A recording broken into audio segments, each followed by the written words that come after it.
तो अश्विनी जी, ऐसा है कि जो एनर्जी मॉडल है वो ये कह रहा है कि हम और आप सबके अंदर एक आत्मा और एक एनर्जी विद्यमान है, राइट। वर्तमान परिस्थितियों में उसे इतना ज्यादा जो है फंसा के रखा गया है कि वह कहीं टैक्स के चक्कर में तो कहीं इस नियम और कानून के चक्कर में वो एनर्जी जो है कुंठित हो गई है। और हम सब लोग अवसाद से घिरे हुए हैं, हम सब लोग जो है डिप्रेशन से घिरे हुए हैं। हमारी एनर्जी बुझ गई है, हमें अपनी एनर्जी का भी ठीक ढंग से ज्ञान नहीं रह गया है। लिहाजा यदि हम एनर्जी को जिंदा कर दें, अपने ही प्रभाव क्षेत्र के लोगों को में के अंदर जो सोई हुई एनर्जी है, यदि हम उसे सिर्फ वार्तालाप करके एहसास करके जगा दें तो हम इस युद्ध को जीत सकते हैं। मैं उसको आगे बढ़ाता हूं। तो सबसे बड़ा फायदा ये है कि आज जो है हम और आप सभी जो है एक कॉम्प्लेक्स से घिरे हुए हैं और हमें इस बात का जो है अवसाद बना रहता है कि हम कुछ भी करते हैं लेकिन उन छोटी छोटी चीजों में फंसे रहते हैं। आप याद करिए, जब आप छोटे रहे होंगे तो ज्वाइंट फैमिली हुआ करती थी, होती थी कि नहीं? एक आदमी कमाता था और पूरे कुनबे को पाल लेता था। आज मियाँ बीवी दोनों कमा रहे हैं और अपने 2 बच्चों को नहीं संभाल पा रहे हैं।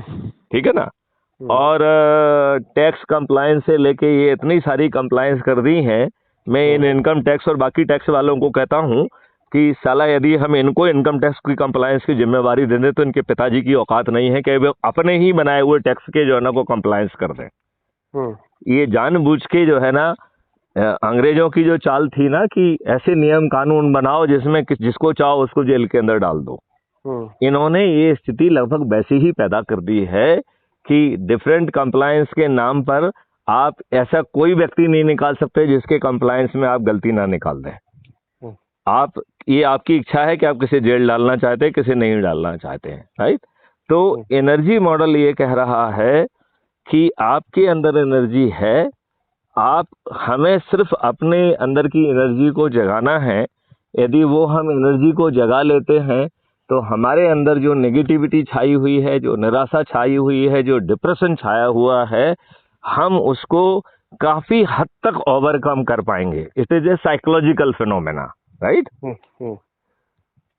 इस ओवरकम मात्र से, इस एहसास मात्र से आप अपने अंदर एक ऊर्जा का एहसास करेंगे और जो भी काम आप कर रहे हैं उसको बदलने के लिए नहीं कहा जा रहा है, ना बदलाव करने के लिए कहा जा रहा है, तो उसे आप अच्छे ढंग से कर पाएंगे।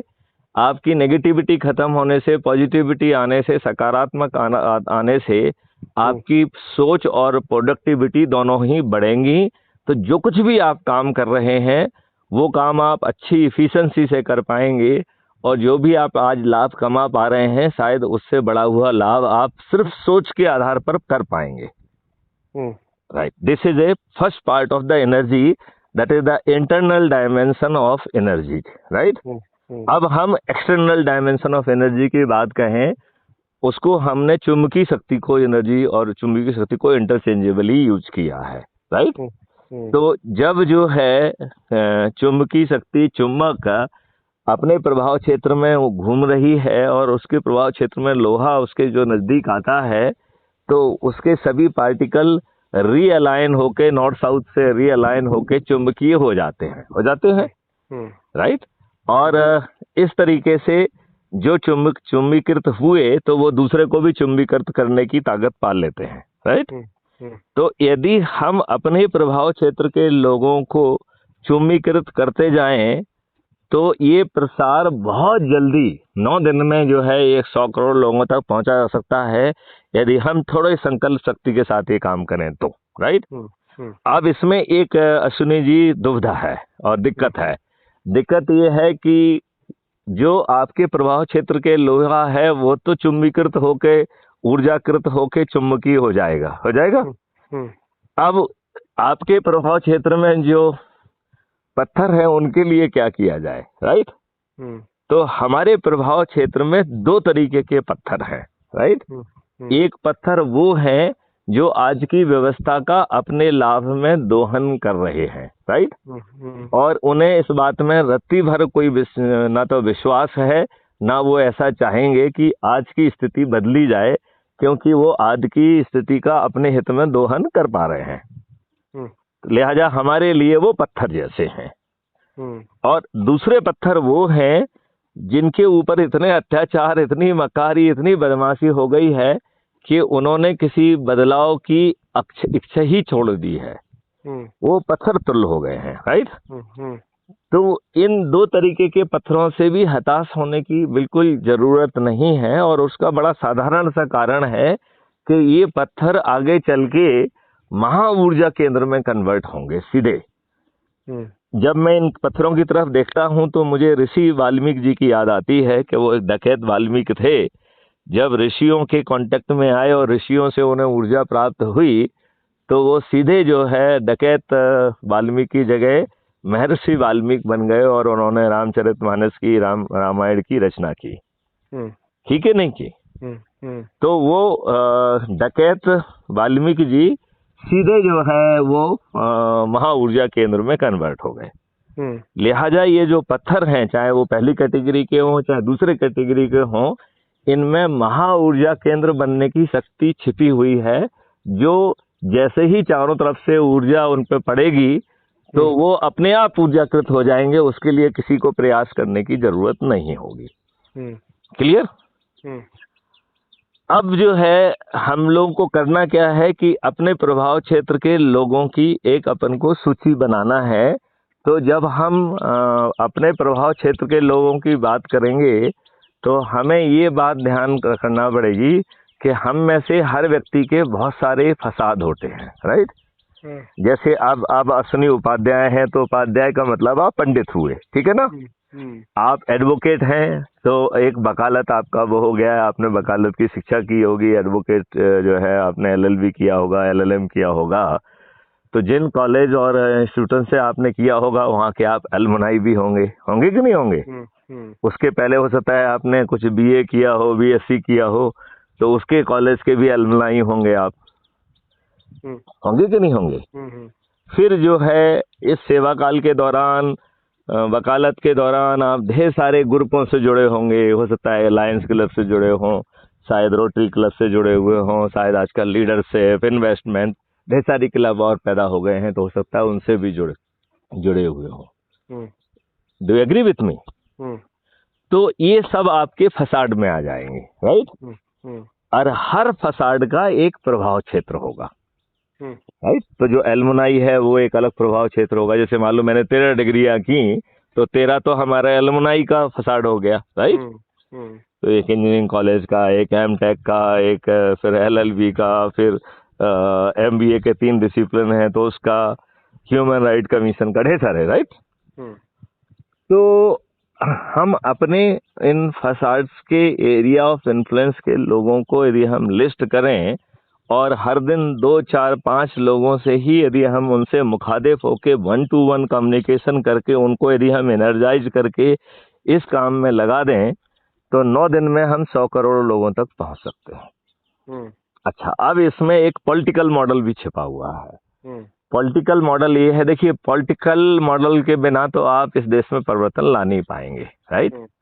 और नरेंद्र मोदी जी के सहारे भी नहीं आ पाएगा, क्योंकि नरेंद्र मोदी जी भी बेहद डरे हुए प्राणी हैं। नहीं तो कोई वजह नहीं था कि नूपुर शर्मा को जो है सस्पेंड करते। अरे भाई, ये तो उनकी किताबों में लिखा हुआ है कि उनके मोहम्मद जी जो है ना 52 साल में 6.5 की लड़की से लौड़ी से शादी करते हैं, तो उनके चरित्र की कमी है। इसमें नूपुर शर्मा का क्या दोष है, राइट। यदि वो 3 महीने बाद जो है ना उसको ले जाके जो है ना उसे अपनी जो है ना फिजिकली भी उसको वो कर देते हैं, तो ये उनके चरित्र की कमी है। इसमें नूपुर शर्मा क्या करें बेचारी। और हम कातर जैसे छोटे से बकवास जैसे देश के सामने झुक रहे हैं, ये भी हमारे जो है ना ओछेपन को दिखाता है। तो इसका मतलब ये है कि चाहे नरेंद्र मोदी हो या कोई भी हो, किसी को भी डराया जा सकता है। अदरवाइज कातर जैसी छोटी कंट्री जिससे हार्डली 1 बिलियन का जो है ना ये हमारा व्यापार नहीं है, उससे डरने की क्या जरूरत है। जिससे कोई व्यापार नहीं है और वो जिसका जो ट्रैक रिकॉर्ड भी बहुत खराब है, वो पिद्दी जैसी कंट्रियों से, पाकिस्तान वाकिस्तान जैसी फालतू की कंट्रियों से जो है ना जुड़ी हुई है, जिसको जो है ना उसके ही मुस्लिम जगत के लोग जो है ना बहुत कोई तवज्जो नहीं देते हैं, उससे जो है भारत जैसे देश को डरने की क्या जरूरत है। और हम कोई गलत बात तो नहीं कर रहे हैं। आप अपने मोहम्मद के से पूछो कि भाई तुम्हारे सारे तुम सटिया गए थे क्या, 52 साल का बूढ़ा साला जो है ना 6 साल की लौड़िया से शादी कर रहा है। इसमें नूपुर शर्मा की क्या गलती है? नूपुर शर्मा ने शादी की थी क्या? तो हमारा ये कहना है कि ये सभी छोटे चरित्र के लोग हैं, जो मिल गया है इन्हीं से, उसी में ही जो है ना कैसे बना के रखें वो काम वाली बात है। लिहाजा हमें अपने प्रभाव क्षेत्र के लोगों को यदि हम जोड़ेंगे, तो जितने लोगों को हम जोड़ेंगे, हमने उस कॉन्सेप्ट को दिया है पोटेंसी नाम, राइट। तो यदि अश्विनी उपाध्याय लोगों ने से 10,000 लोगों को जोड़ दिया, तो 1,000 लोगों को जोड़ने पर, ऊर्जाकृत करने पर आप महा ऊर्जा केंद्र कहलाएंगे, राइट। जितने लोगों को आप जोड़ते जाएंगे तो फिर आपका नाम रहेगा अश्विनी उपाध्याय महा ऊर्जा केंद्र, पोटेंसी 10,000, राइट। यदि आपने 10 लाख लोगों को जोड़ लिया तो पोटेंसी 10 लाख हो गई, राइट। नाउ अल्टीमेटली आपको राजनीति में ही लोगों को जो है परास्त करना पड़ेगा। यू हैव टू पार्लियामेंट के मंदिर में पहुंचकर ही आपको नियम कानून बनाना होंगे। इसका मतलब है आपको किसी न किसी को टिकट देना होगा, राइट। तो वो टिकट पोटेंसी के आधार पर दिया जाएगा। तो जिसकी हायर पोटेंसी होगी, ट्रांसपेरेंट तरीके से he will become the first Clement. यदि वो नहीं खड़ा होना चाहता है तो सेकंड पोटेंसी वाले को जो है टिकट मिल जाएगा, राइट। और हम जो है चुनाव प्रचार नहीं करेंगे, तो जो संकल्पित ऊर्जा केंद्र हैं वो अपने महा ऊर्जा केंद्रों को संकल्प के आधार पर जिताएंगे, और वो संकल्प हम समय समय पर रिन्यू करेंगे। और उसके लिए जो है तरीका रहेगा थाली बजाना, दीपक जलाना और वीडियो चलाना। तो इस तरीके से हम वो परिवर्तन कर सकते हैं। और अश्विनी उपाध्याय जैसे वकील बाकी लोगों को जोड़ के, कॉलेजेस वगैरह को जोड़ करके हम उन नियम कानून के ड्राफ्ट खुद बना के रखें, राइट। उन पे बहस भी करें, और जरूरत पड़े तो कोशिश करें कि हम उनको एज ए प्राइवेट बिल यदि पार्लियामेंट में पेश कर सकें, तो वो भी कोशिश करने में कोई बुराई नहीं है। ये बात हम अच्छी तरीके से समझेंगे कि वो पास होने वाले हैं नहीं। पास वो तभी होंगे जब हम सब लोग पार्लियामेंट के मंदिर में पहुंचेंगे। तो ये उतना कठिन काम नहीं है। और सबसे बड़ी बात ये है कि आपने धन को दूर कर दिया है। तो जो वर्तमान व्यवस्था में जो भीड़ इकट्ठी कर रहे हैं, आप वो नहीं कर रहे हैं। आप जो है प्रचार नहीं कर रहे हैं, आप अपने प्रभाव क्षेत्र के लोगों से बातचीत कर रहे हैं। तो प्रचार और प्रभाव क्षेत्र ये दो अलग अलग चीजें हैं। जिन लोगों से हम वर्षों से जुड़े हुए हैं, जो हमें जानते हैं, आपको जानते हैं, वो आप में श्रद्धा रखेंगे, आप में एक उनका एक लगाव होगा, एक ट्रस्ट होगा। तो आप जो बात करेंगे उसका ज्यादा प्रभाव पड़ेगा, राइट। और चूंकि आप किसी स्वार्थ की बात नहीं कर रहे हैं, नंबर 1। और दूसरी बात है कि आप उसको कुछ उसके काम में बदलने के लिए भी नहीं कह रहे हैं। तो नेता है वो नेतागिरी करता रहे, जो समाज सेवी है वो समाज सेवी करता रहे, इंडस्ट्रियलिस्ट वाला अपनी इंडस्ट्री को चलाए। केवल सकारात्मकता के साथ अपने अंदर की ऊर्जा पैदा करके वो ज्यादा धन लाभ कमा पाएगा। अब ही विल फील बेटर आज की तुलना में, राइट। और 2024 तक जब तक यदि हम अपने ऊर्जा केंद्रों की संख्या करोड़ों में यदि पहुंचा पाए, तो हम बिना किसी चुनाव प्रचार के चुनाव जीत पाएंगे। और हमें लगता है कि चूंकि हम लोग मध्य प्रदेश को बिलोंग करते हैं और अभी मध्य प्रदेश के लिए 1-1.5 साल का समय है, तो हमें प्रयास करना चाहिए कि हमें बहुत एक ऊर्जा के तहत जो है हर जिले में लोगों को जो है प्रभारी वगैरह बनाकर उनको ऊर्जा केंद्र के कॉन्सेप्ट में लगा देना चाहिए। और इसमें वो अपना कोई काम बदल नहीं रहे हैं, उन्हें कोई हम नया काम करने के लिए नहीं कह रहे हैं, राइट। और जब आप ऊर्जाकृत होके वो संकल्प होके काम करेंगे, तो आप अपने महा ऊर्जा केंद्रों को बिना चुनाव प्रचार के तो जिता ही लेंगे ना। ये लोग जो पैसे बांटते हैं, ये लोग जो है खाना खिलाते हैं, ये लोग जो है, जो लोग इनकी ये भीड़ इकट्ठी करते हैं, उन्हें तो मालूम ही नहीं होता है वो क्यों जा रहे हैं। तो वो तो दिखावे वाली इनकी दुनिया है, वो कोई सपोर्टिंग वपोर्टिंग का चक्कर नहीं है। लेकिन जो ऊर्जा के लेवल पे हम लोग संकल्पित होंगे, हमारा लगाव एक सुपीरियर क्वालिटी का होगा। Do you agree with me? तो मैं चाहूंगा कि अश्विनी जी आप हमारे साथ जुड़ें, और चूंकि आपका लॉ फील्ड है, तो जो हम लॉ को जलाने की बात कर रहे हैं, हम उस लॉ को क्रिएट करने की कोशिश करें, ड्राफ्ट लॉ का, जो कि एक डेमोक्रेटिक कंट्री में होना चाहिए। अभी तो जो है नेहरू जी ने धूर्ततापूर्वक उन अंग्रेजों के उन सभी नियम कानून को एज इट इज अडॉप्ट कर लिया, जो कि भारतीय गुलामों पे शासन करने के लिए बनाया गया था, क्योंकि नेहरू जी कोई डेमोक्रेटिक व्यक्ति नहीं थे। नेहरू जी एक महाधूर्त और षड्यंत्रकारी व्यक्ति थे, और इस बात का गांधी जी को पूरा एहसास था। तभी उन्होंने कहा था कि नेहरू नहीं मानेगा, पटेल जी आप मान जाइए। क्यों भाई, नेहरू क्यों नहीं मानेगा? उसे तो 0 वोट मिला है, भेलसाई की तोप है नेहरू, क्या क्यों नहीं मानेगा? आप ये बताइए, दूध पीते बच्चे को इस बात का एहसास था कि 1946 में डायरेक्ट एक्शन में इन लोगों ने क्या क्या अत्याचार नहीं किए, क्या क्या हत्याएं नहीं की, धर्म परिवर्तन से लेके क्या क्या नहीं किया, वो हर किसी को मालूम है कि नहीं मालूम है?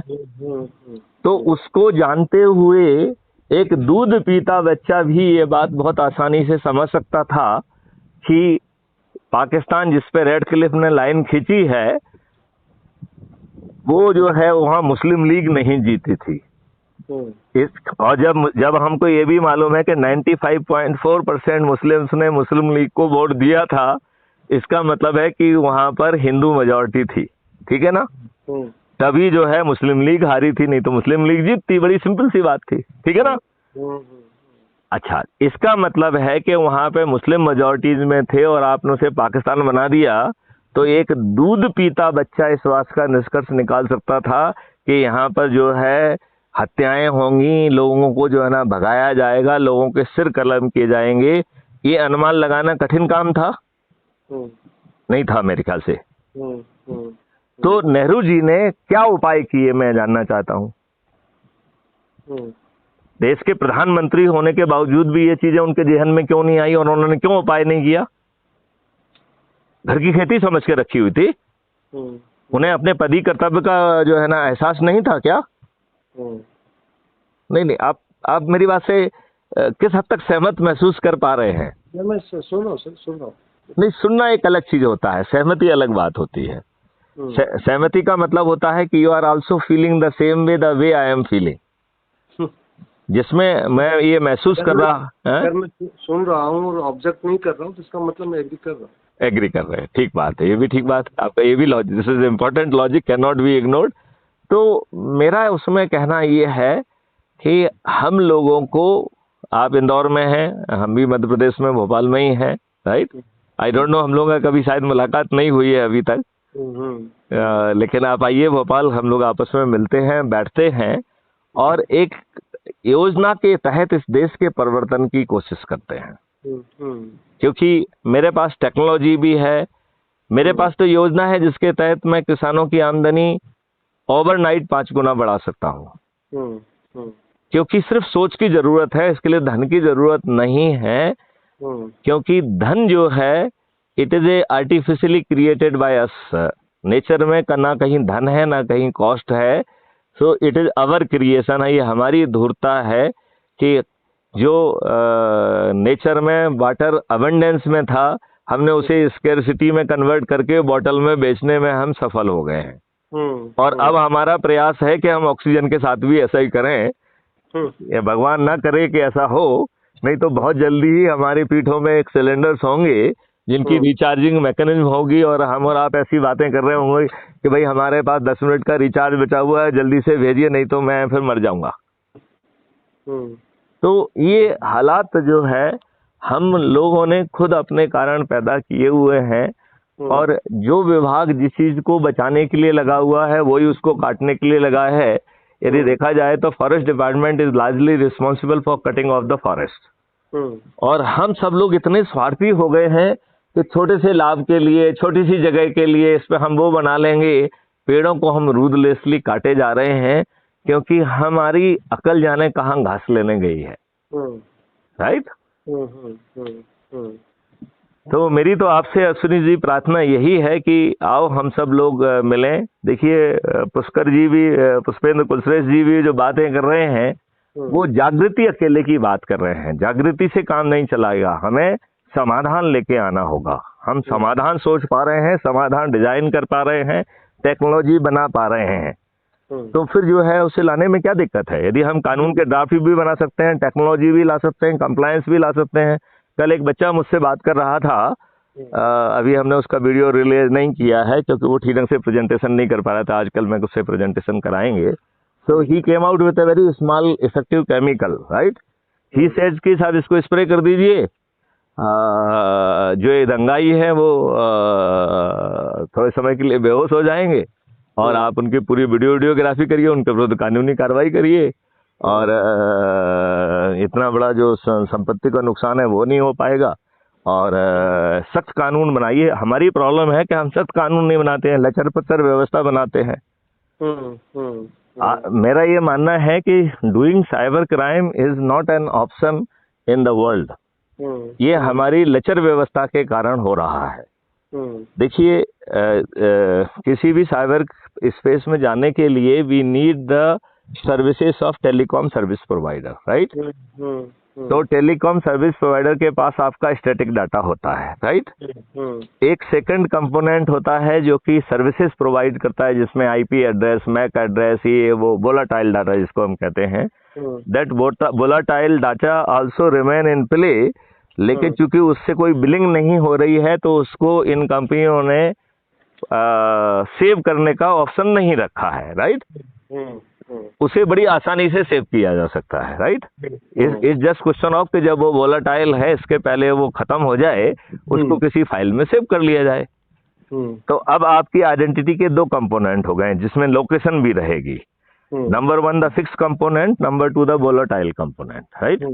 अब तीसरा कंपोनेंट है that is the pattern of the crime. तो आपके मोबाइल फोन में जिस डिवाइस का आप यूज कर रहे हैं उसमें पीछे में एक सॉफ्टवेयर रखा जा सकता है। जैसे आपको कोई सस्पिशियस लगता है, यू जस्ट उसमें क्लिक कर दीजिए, the everything will be rooted through that software and software will start recording your audio, video and everything, right. थोड़ी सी आर्टिफिशियल इंटेलिजेंस लगा देंगे तो वो ये बात आइडेंटिफाई कर पाएगी कि अब ये ओटीपी मांग रहा है, तो वो एक फिक्टिशियस ओटीपी क्रिएट करके जो है ना आपके मोबाइल फोन पे फ्लिकर कर देगा। अब आप बताइए कि आप उसे जो है वो फर्जी जब ओटीपी सुनाएंगे और उसके बाद जो है ना वो ओटीपी काम नहीं करेगी तो वो क्रिमिनल अपना सिर फोड़ेगा कि नहीं फोड़ेगा। और हर चीज एविडेंस में कनेक्ट हो रही है, तो उसकी लोकेशन भी हमें मालूम है, उसकी स्टैटिक इन्फॉर्मेशन मालूम है, मुझे वोलेटाइल इन्फॉर्मेशन मालूम है। और यदि क्राइम फ्री भारत के वॉलंटियर्स जो उसके पास में हैं उनको हम रेवेन्यू स्ट्रीम देंगे तो 2 मिनट में उसे पकड़ के भी ले आएंगे वो। तो हम सर्टेनिटी के साथ उसे जेल में सड़ने के लिए बाध्य कर सकते हैं। आज हम जो है अपराधियों को जेल में सड़ने ही नहीं देना चाहते हैं क्योंकि अपराधी ही तो नेता हैं। तो अपराधियों को बचाना नेताओं की मजबूरी है क्योंकि वो भी अपने आप को अपराधियों से तो आइडेंटिफाई कर रहे हैं। तो वो दिखाने के लिए कुछ कर रहे हैं, लेकिन उनका जो है कहना चाहिए कि खाने के दांत और हंसने के दांत दो अलग अलग दांत हैं।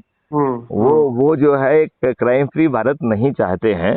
और हम ये कह रहे हैं हम क्राइम फ्री भारत बहुत आसानी से 5 सर्टेनिटी और 5 रेवेन्यू के स्ट्रीम के साथ में आसानी से 6 महीने से 1 साल के अंदर हम जमीन पर उतार सकते हैं। और एक crime free Bharat would be creating 10 times more revenue which today's government is creating for themselves। मतलब आज जो इनकम टैक्स ये वो सब मिला के जितना पैसा इकट्ठा कर पा रही है सरकार, उससे 10 गुना ज्यादा पैसा क्राइम फ्री भारत की रेवेन्यू स्ट्रीम सरकार के लिए पैदा करेगी। जी। और इतना ही पैसा आम पब्लिक के लिए भी पैदा करेगी वो। तो this will be a very very different kind of thing. लेकिन ये आज के नेता ये सब चाहेंगे नहीं। आप ये बताइए जो है ना आपके जो नेता बने हुए हैं, मंत्री बने हुए हैं, मंत्रियां बनी हुई हैं, क्या सोच है उनकी, क्या शिक्षा है उनकी? ना सोच है, ना शिक्षा है, ना पढ़े हैं, ना कुछ करने की उनमें सोच है, ना शक्ति है। बस वो किसी ने उनको टिकट दे दिया है, भेड़ चाल में जो है ना उनको वोट मिल गए हैं, रिप्रेजेंट वो आदमी को कर नहीं रहे हैं, रिप्रेजेंट मूर्ख बना रहे हैं, तो हम वोट देने वाले गुलाम हो गए हैं। तो मुझे लगता है कि सुनी जी, हम 2023 के लिए तैयार करें, और लोग बाग कांग्रेस और बीजेपी दोनों से दुखी हैं। हम उनको जो है एक बदलाव के लिए थर्ड ऑप्शन क्रिएट करें, क्राइम फ्री भारत, राइट। और जैसे मेरा, आप कभी दिल्ली आए तो मिलते हैं सर। तो आप इंदौर में रहते हैं या दिल्ली में रहते हैं? मैं दिल्ली में रहता हूँ। अच्छा, लेकिन आप रहने वाले तो इंदौर के हैं ना? नहीं नहीं, वो तो मैं एक कार्यक्रम में ऐसे आता जाता रहता हूँ, जहाँ लोग बुलाते हैं वहाँ चला जाता हूँ। अच्छा, लेकिन आपका इंदौर से सीधा संबंध नहीं है? नहीं नहीं। अच्छा, ओके ओके ओके, मुझे ऐसा इंप्रेशन था शायद कि आप इंदौर के रहने वाले हैं। नहीं, इंदौर में पिछले हफ्ते भी था, वहाँ पे कार्यक्रम में गया था। अच्छा, ओके। तो मैं इंदौर के रहने वाला। तो हम जो है लॉ कॉलेजेस के बच्चों को जो है उनसे करके हम सभी चीज़ों के ड्राफ्ट लॉ तैयार करके पब्लिक डिबेट के लिए तैयार करें उनको। ठीक है। और उनको हम कोशिश करें कि this is the law we are proposing, right. हम इस बात को, इसे हमें कोई मुगालता नहीं है कि वो हम जो ड्राफ्ट बनाएंगे उसको पास कराने की औकात हम में नहीं है, राइट। लेकिन कल हमारे अंदर वो औकात होने से कोई रोक भी नहीं पाएगा। तब तक हम जो है उसे और भी रिफाइन कर लेंगे। ऐसे ही हम ढेर सारी टेक्नोलॉजी खुद बना रहे हैं, राइट। और ये टेक्नोलॉजी कोई रॉकेट साइंस नहीं है, आज के दूध पीते बच्चे बना सकते हैं। तो जब हम उसको सोच पा रहे हैं और हमारे बच्चे उसको कोड कर पा रहे हैं, तो फिर हमें कौन रोक सकता है? तो एक अच्छे समर्थ भारत को लाने से हमें कौन रोक सकता है? राइट। ठीक बात। तो यदि आप सहमत हो, क्योंकि मुझे क्या लगता है कि देखिए, एक चीज मुझे हमेशा लगती है, आप बहुत अच्छी बात करते हैं। देखिए, आपने वो बात भी बहुत अच्छी बात कही कि हम कानून जलाएं, लेकिन कानून जलाने से कानून पैदा नहीं होगा ना। हमें कानून का क्या कानून बनना चाहिए डेमोक्रेटिक कंट्री के लिए, वो हमें रिसर्च वर्क करके वो लेके हमको आना चाहिए। और उसमें हमारा ऑब्जेक्टिव होना चाहिए what we intend to achieve.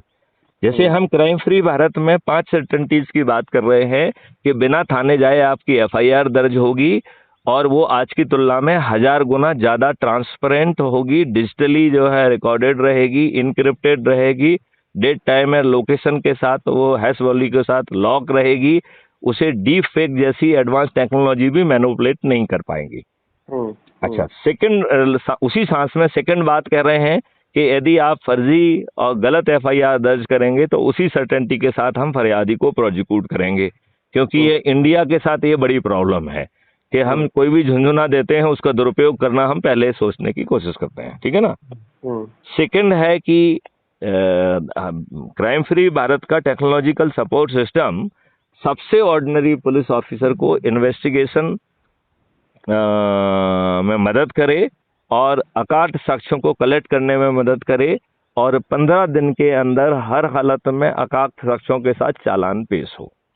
तो तीसरी सर्टेनिटी कह रही है कि अब जो है, जैसे पहली सर्टेनिटी में हम कह रहे हैं कि हम बिना थाने जाए FIR दर्ज करेंगे, अब हम तीसरी सर्टेनिटी में कह रहे हैं कि हम ट्रायल के लिए कोर्ट नहीं जाएंगे।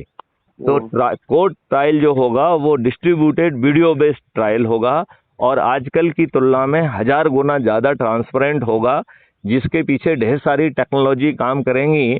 जो जज साहब देखने की क्षमता ही नहीं रखते हैं, वो सब चीज टेक्नोलॉजी देख लेगी और इंडिकेट भी कर देगी और स्क्रीन पे दिखा भी देगी। आइए सर, कभी मिलते हैं, आइए दिल्ली आते हैं, मिलते हैं, अब मैं उधर आता हूँ, मिलते हैं। पक्का पक्का पक्का। अश्विनी जी, बस मेरा प्रार्थना यही है कि हम कुछ जमीन पे कर दिखाएं। ठीक है सर। चलिए, जय हिंद, जय भारत, वंदे मातरम।